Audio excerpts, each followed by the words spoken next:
Thank you, Mark. And as you might have gathered from Mark's introduction, I have a decidedly non-digital presentation going on here. But it seems like that'll be a nice part of the mix here.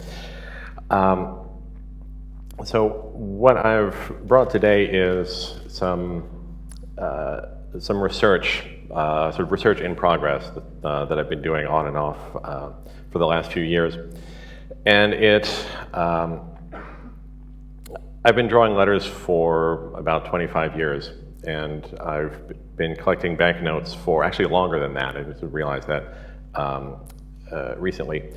And you know, these objects have beautiful lettering on them, and I like the way that they have these really distinct sort of designs to them and communicate the spirit of the time and the place where they're from. But I realized that they actually do more than that. The lettering on banknotes and other sort of ephemera like that do a very specific and I think very difficult job of pushing back the efforts of forgers. And if you know my type, I like letters that go out and do things instead of just sitting there and looking nice. So I thought this was something that was worth looking into, and I discovered that this story is actually much larger than I thought it was. I originally thought I was just going to write a little blog post about this, and then I found more stuff and more stuff, and before long I had a talk that was about, I don't know, 2 hours long, which I'm not doing here. So I've cut this down to, I think, what is the more sort of complete parts of the story. There are lots of stories. And like I said, this is ongoing. So I wanted to start with what I think is probably the most familiar security device. It's actually, it's also one of the oldest, and it's already made of letters, which is our signature.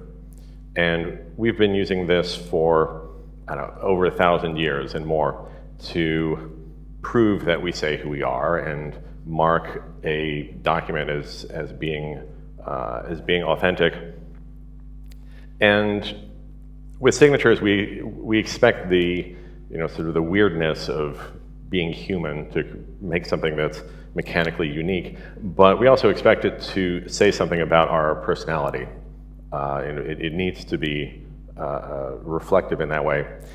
And these ideas about what a signature means as far as security and also its sort of emotional quality became a surprisingly public discussion in the United States around January of 2013, when President Obama nominated this fellow to be the new Secretary of the Treasury. I think it's something roughly equivalent to the finance minister. And there were objections to his nomination. There's people wondered if he was qualified for this job, if his ideas were the right ones for being good for the economy. And these are all perfectly good questions and the sorts of things that would come up. And then while a reporter was looking into Jack Lew's record and other positions that he had held, he noticed his signature. And for a short time, whatever questions there were about economic policy or ties to Wall Street or whatever, everyone forgot about all of that. And everyone was talking about the signature and this like ruined spring and sort of squiggly thing that Lew used to sign documents. And there's no one else in the government has their signature on display the way the Treasury Secretary does, because on American money, every dollar bill will have the signature of the Treasury Secretary right there. So the idea of carrying around this little squiggly thing in your pocket for the next, I don't know how many years, was just, I don't know, that was just too much for some people. And for Lew's opponents, it was all the proof that you need, to see that Lew was just not qualified for this job. He's just so lazy. Look at how he signs his name. Can't even be bothered to do that much work. And this story became so loud and persistent that the president himself actually had to acknowledge this. And in a press conference that month, He said, and this is the President of the United States talking here, "I had never noticed Jack's signature, and when this was highlighted in the press, I considered rescinding my offer to appoint him. Jack assures me that he is going to work to make at least one letter legible in order not to debase our currency should he be confirmed as Secretary of the Treasury." And I should say, I'm not a scholar of presidential history, but I'm pretty sure that the President of the United States has never scolded anyone in public for their handwriting, but he may be the first one, I'm not sure.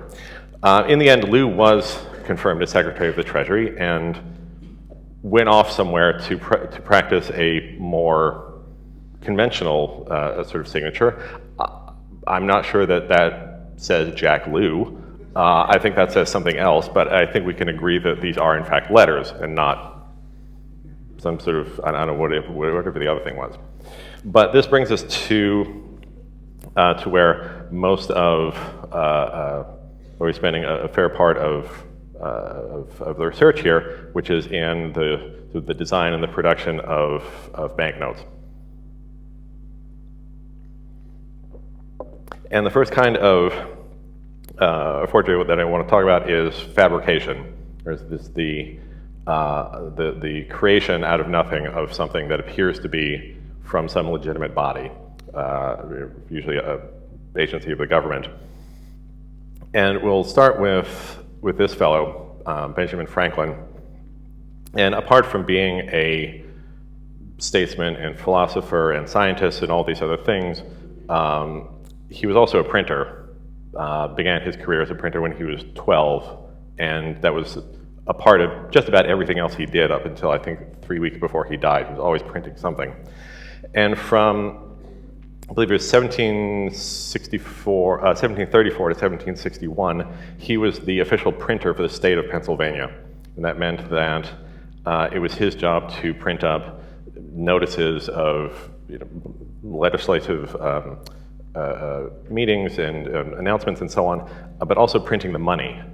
Back in the days of the American colonies, every state looked after their own money. It was a very American way of doing it. Just go off and figure it out yourself and don't bother anybody else.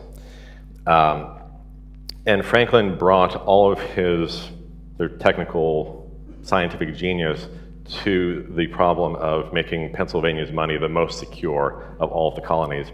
And one of his tricks was to work out a process for making printing plates out of leaves and printing them on the backs of the bills, and it took forgers decades to figure out how he had done this. But one of his lesser known security devices was actually in the type itself. And this was, in this bill we see 40 Spanish milled dollars, valued gold, silver, and so on. That is printed in this typeface. And the origin of this typeface has not been pinned down exactly. Stanley Morrison went looking for it and almost found the exact origin of it. It's cut in England somewhere around 1690. And Franklin bought a font of this while he was in London, apprenticing with printers there as a teenager. And I don't know if Franklin was thinking about security when he bought this font, or he just liked the way it looked and wanted to take it home. But he must have realized that no one else on the continent had a font of this, probably. And therefore, he could print things that no one else could reproduce with this typeface. There's a kind of power in having type that no one else had. And so he included this typeface in just about every bill that he printed for Pennsylvania, and also his printers who took, his partners who took over the printing business afterwards. But he wasn't content with just a more or less exclusive typeface. He tried making some of his own. And this bill from 1771, if you look at the word indented, the type suddenly gets kind of crude right there, but I think it's reasonably clear what someone is trying to do here, is to make this homemade type that is slanted backwards instead of forwards. And just to be sure that you don't miss the fact that it's slanted backwards, it's framed on either side with type, this obscure little script that's sloping the other way. I'm not sure who cut this. I don't know, perhaps Franklin was trying this out himself or described to someone else what he wanted. But the sort of complexity of type on this bill actually gets more, gets sort of deeper than that. If we get a look at all the things that are going on here, there is this back-sloped version of some kind of Caslon thing, this sort of homegrown design, framed by this funny English script that no one's sure where it came from. Also the more conventional kind of Caslon italic, any Caslon Roman, so 4 different things going on here. That actually gets more complicated in the first line because we get this back-sloped version and the upright version mixed in the same word. If we come back and look at this again, this is suddenly way more complicated than it looked at first. And Franklin essentially made a minefield out of the first few lines of this note. It actually just continues with more of the same further down. And just whenever there's a chance to make something that someone else could not reproduce, then he would figure out some way of doing that. And that continued when Franklin was made ambassador to France in 1776. And one of Franklin's responsibilities as ambassador was to print passports for Americans that were passing through. And this was an especially lucrative target for counterfeiters. You could get a lot of money for forging one of these. So Franklin turned to his friend Simon Pierre Fournier, one of the top type founders in France of that day, and commissioned a custom typeface, this script that you see here. Fournier was apparently so pleased with the way this typeface turned out that he called it Le Franklin. And as they agreed, Fournier did not sell this to anyone else. It was just used for the passports.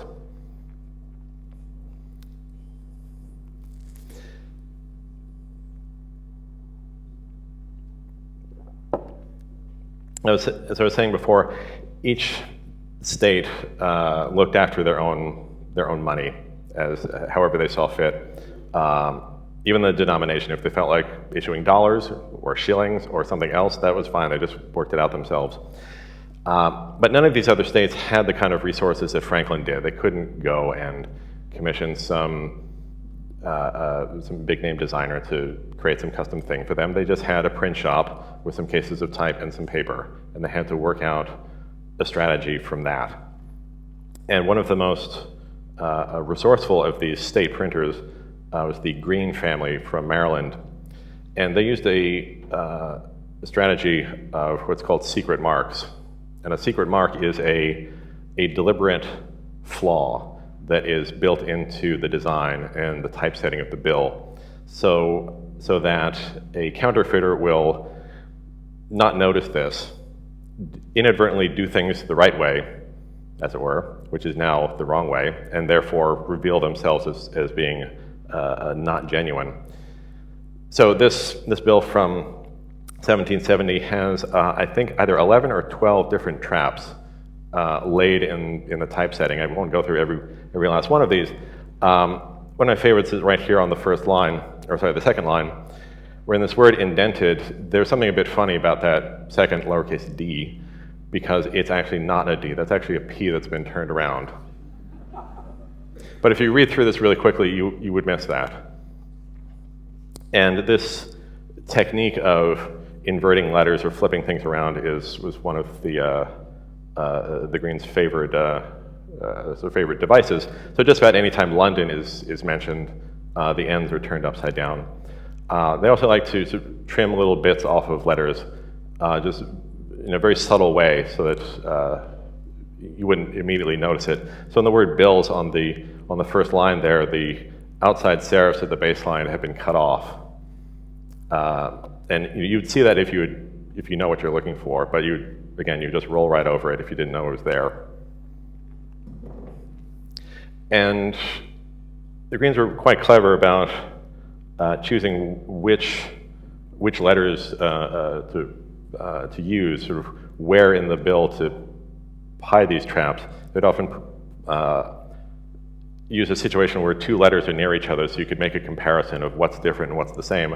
So in this bill from 1770, someone's taken a file to one of these G's and cut through it, but there's an unaltered G right above it, so you can see that one of these bowls is closed, the other one is open.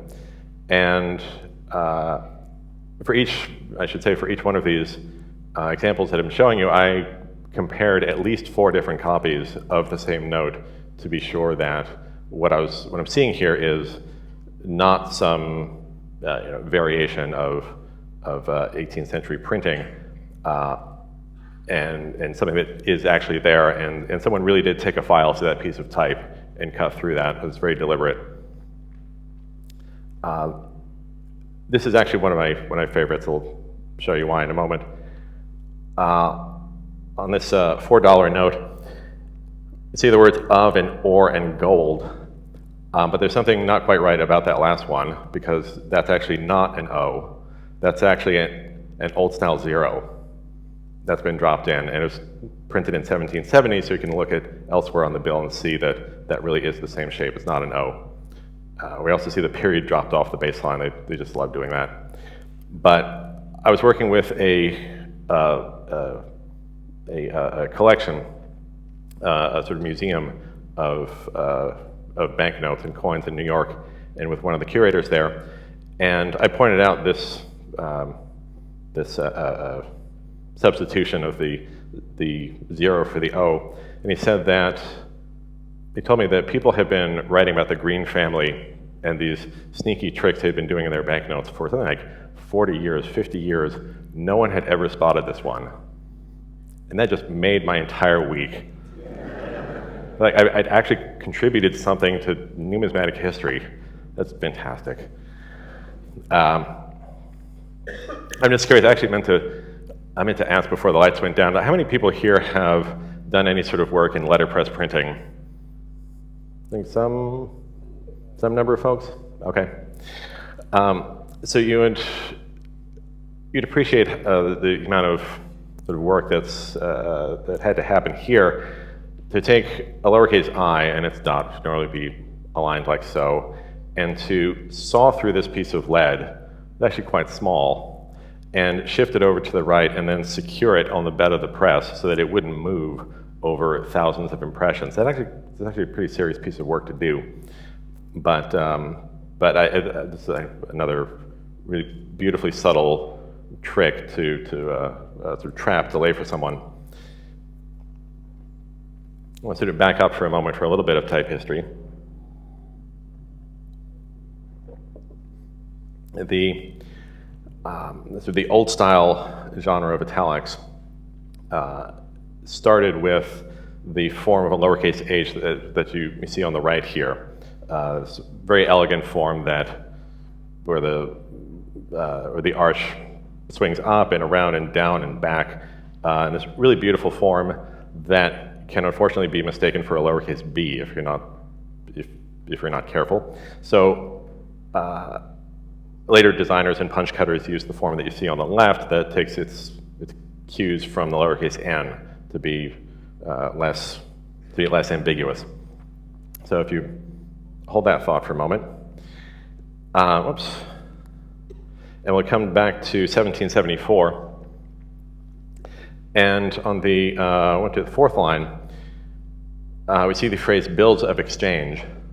But if you come up close to this, we realize that actually does not say exchange. That says something, exchange or something. I don't know how to pronounce that. But the idea here was that if an H is going to be mistaken for a B will be mistaken for an H. So we'll just slip this in and run with it. I actually love that.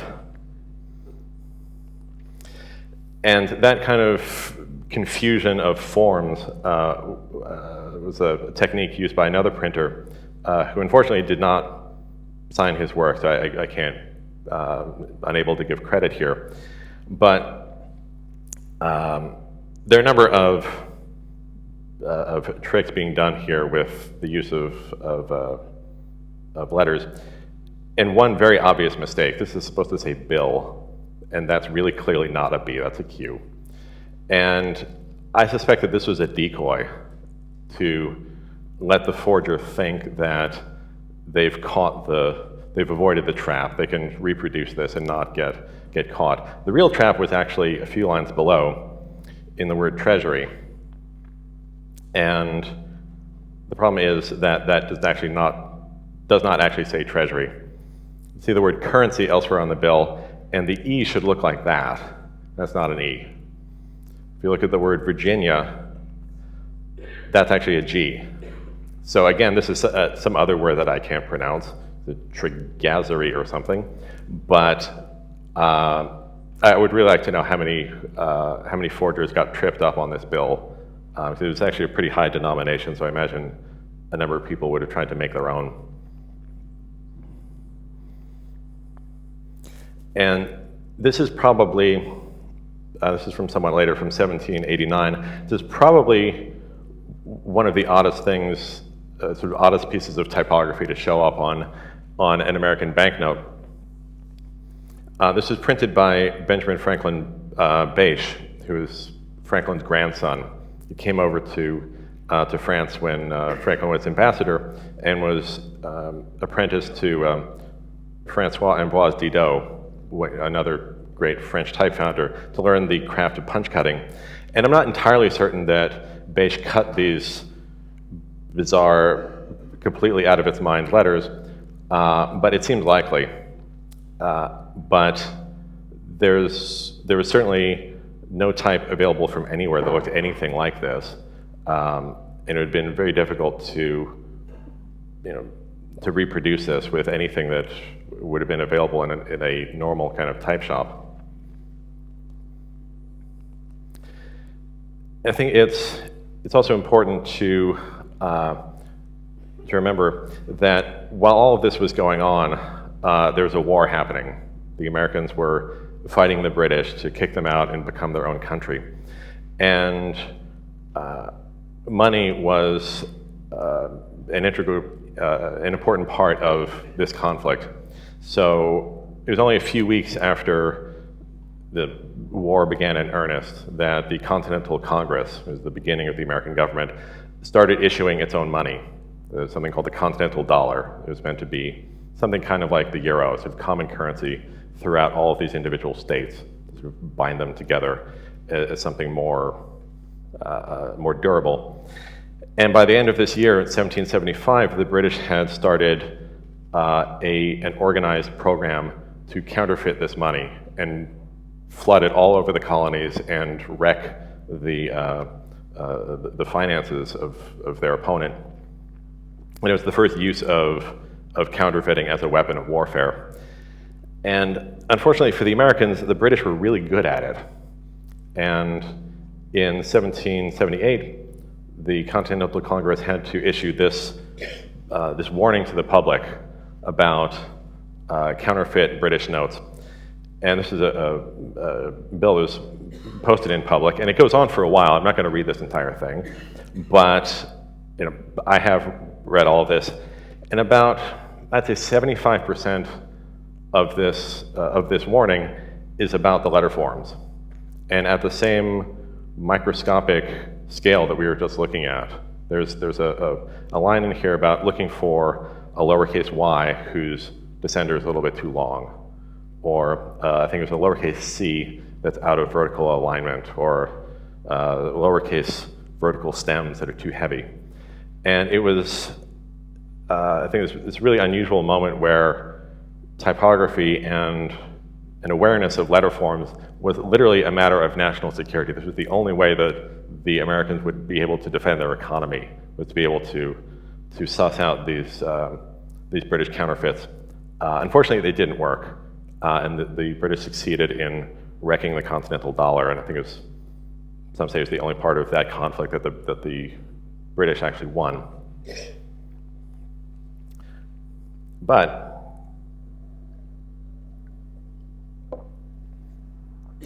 it was only a short time later that the British had their own problem with forgery, because after a century or so of being at war with any number of people, almost continuously, the Bank of England was pretty much broke.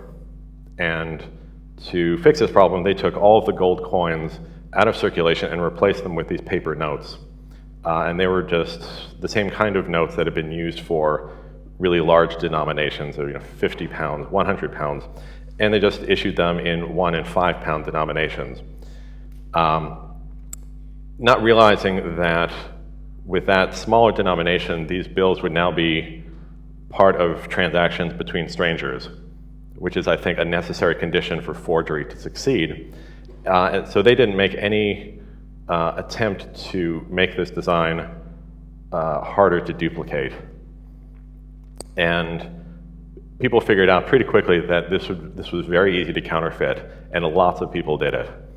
And between, I think, 1795 and 1818, 300 people were executed for forging banknotes, and hundreds more were sent to the other side of the world, to Australia, to be banished, which had some interesting implications for the history of Australia, but I can get to that some other time.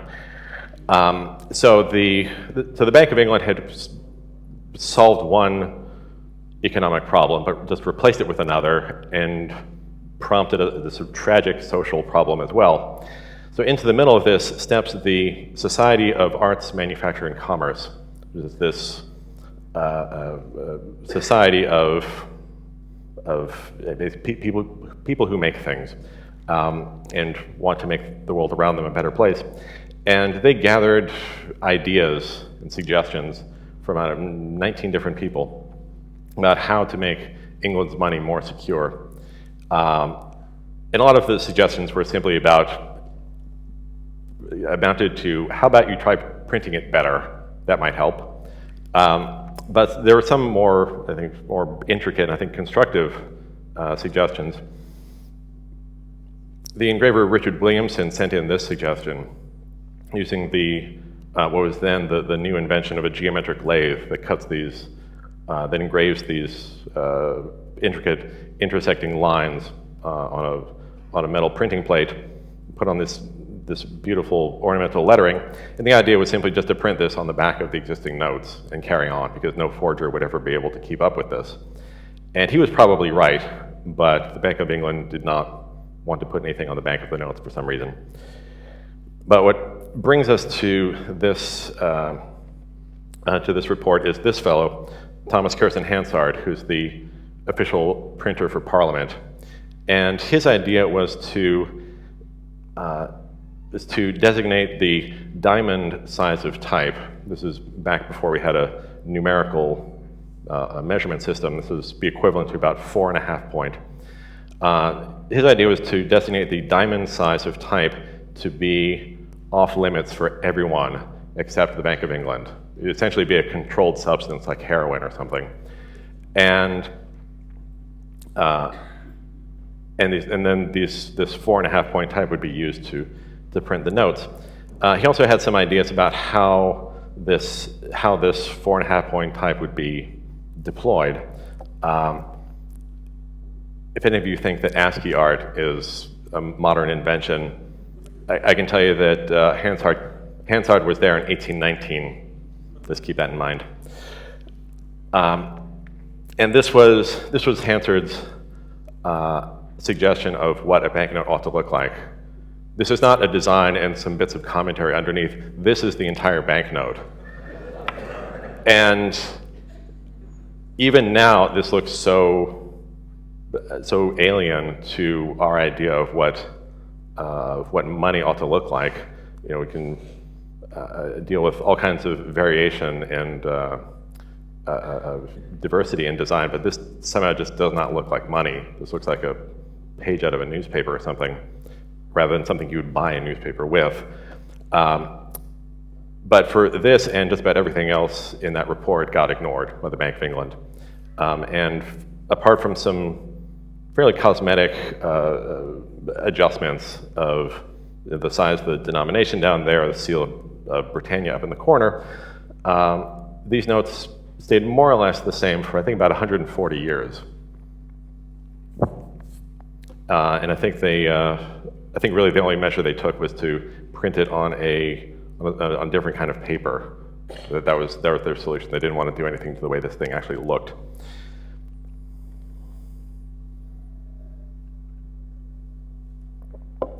But this idea of very, very small letters actually survives to this day, but in engraving rather than in type.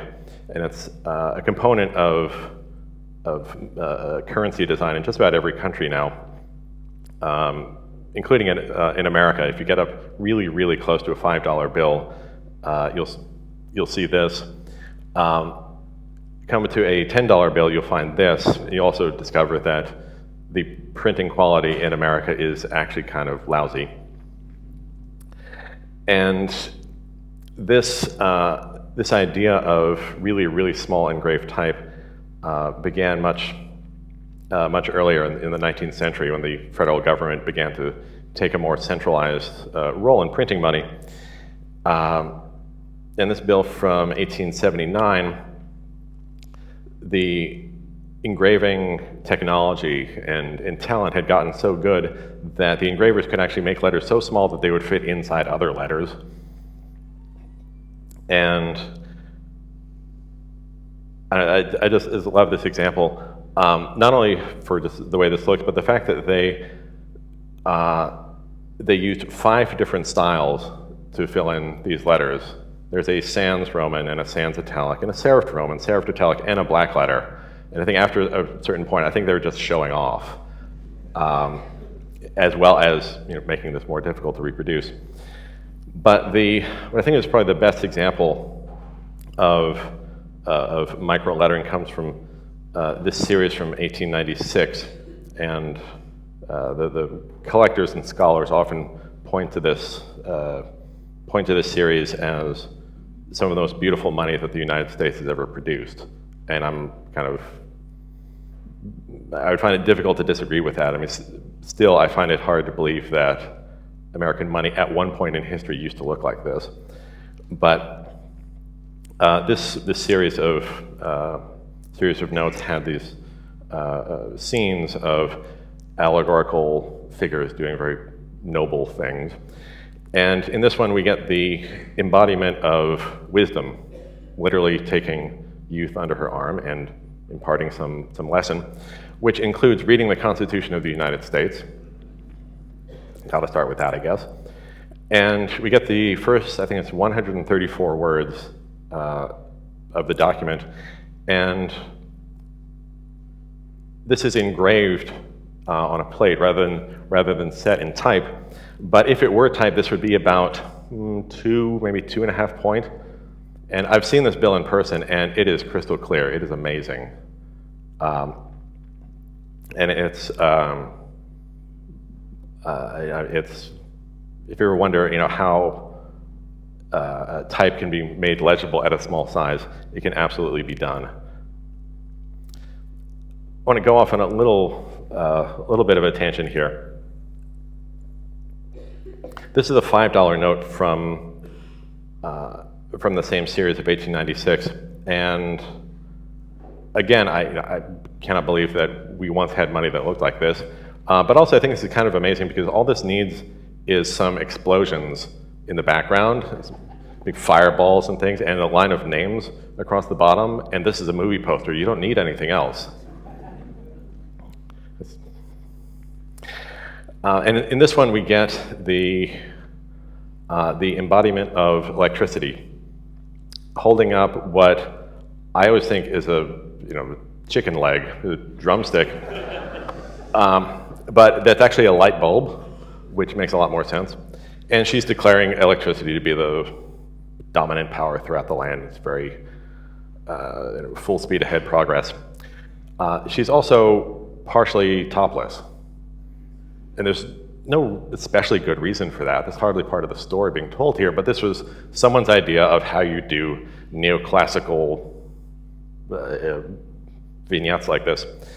And some parts of the American public, particularly the sort of upper classes around New England and around Boston, were absolutely scandalized by this. They thought this was just completely vulgar and just obscene.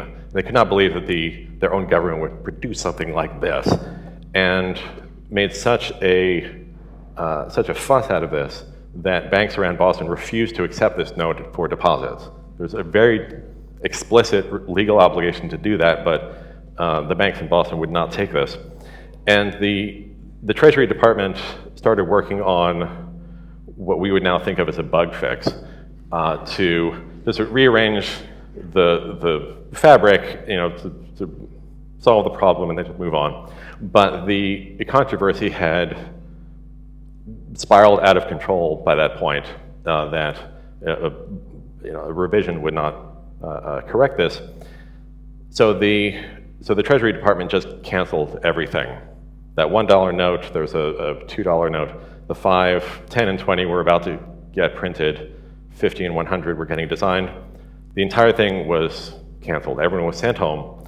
And 3 years later, the Treasury Department released the most boring thing they could think of so that no one would ever be offended. Though I should point out that that eagle is completely naked. Just want to point that out. But if you take this design and straighten out the type across the top, and you take one of these vignettes, these portraits, on the bottom and blow that up, put it in the middle, you get this. And then if you take this a step further, take out references to silver, take out the blue, put in green, you have the design that has been embarrassing Americans for something like 90 years.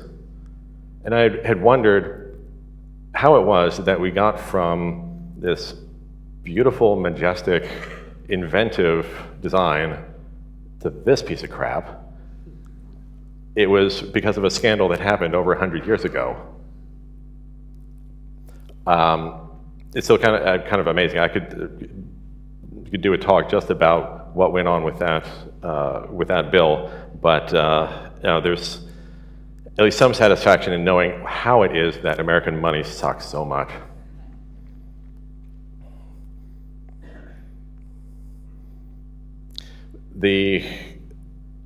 So that's the end of my tangent there, my rant. But I can come back to the second kind of forgery I wanted to talk about, which is alteration, or taking something that really was made by some legitimate body and altering its value to make it more valuable.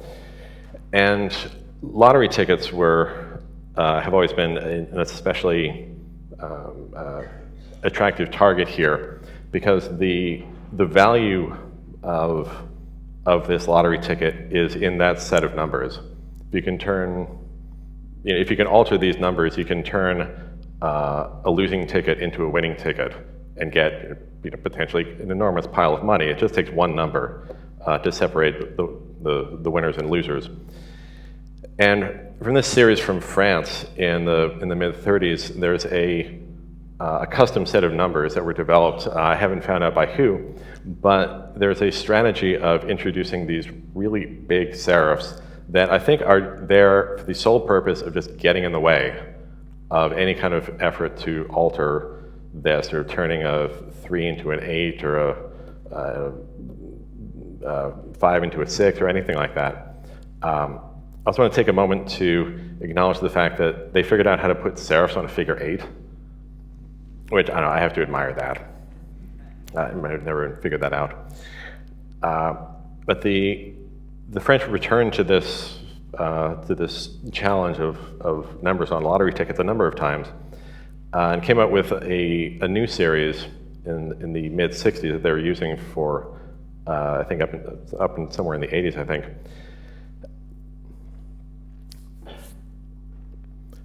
where we see a style that's obviously very, very different and kind of half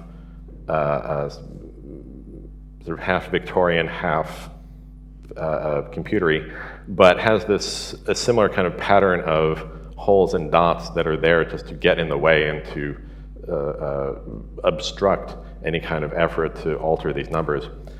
We also get the first instance of what I like to call the self-verifying numbers that have the name of that digit spelled out either in whole or in part underneath it. We'll see a bit of that in a moment. It was about the same time in America. There was this company called the American Totalized Company, which I always thought was really mysterious and kind of sinister sounding. I'm not sure what that would do, but American Totalized made these very elaborate, very large contraptions that would be installed at racetracks, and they would calculate the bets that were being placed on the horses and calculate how much money you would win if you placed the right sort of bet, and print the tickets that you would get. And this was all entirely mechanical. There were no computers behind any of this. And in the mid-50s, they added a new security device to the tickets that would be printed that involved a 5-letter code that was unique to each race. And it was unique not only in the letters chosen, but also the rendition of those letters.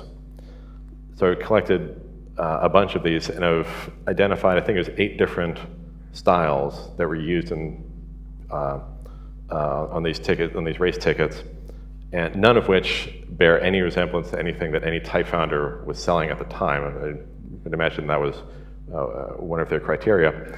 So if you wanted to piece together bits of losing tickets to make a winning ticket, it wouldn't be enough to go find an H or a J or a B or something. You had to go find the right kind of B and the right kind of G and so on.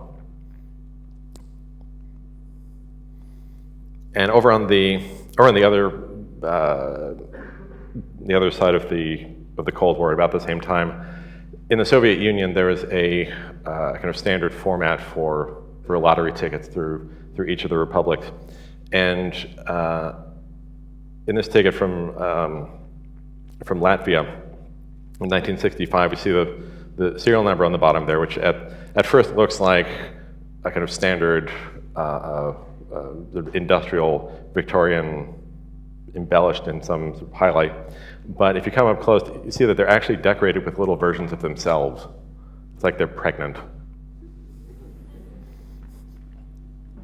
It's like, you see the 9 is having twins.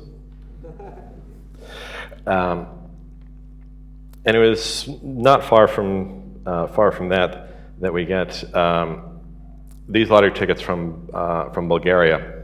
I put this in here because I just think everything looks cooler in Cyrillic. But it looks, I think, cooler still if the rest of the ticket looks something like this.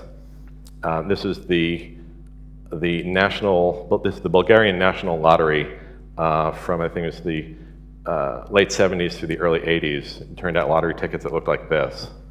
You know, I'm going off on a little moment of a tangent here, but I think it's amazing that any kind of government body would turn out something like this. Coming from America, I don't expect the government to produce anything that looks like anything.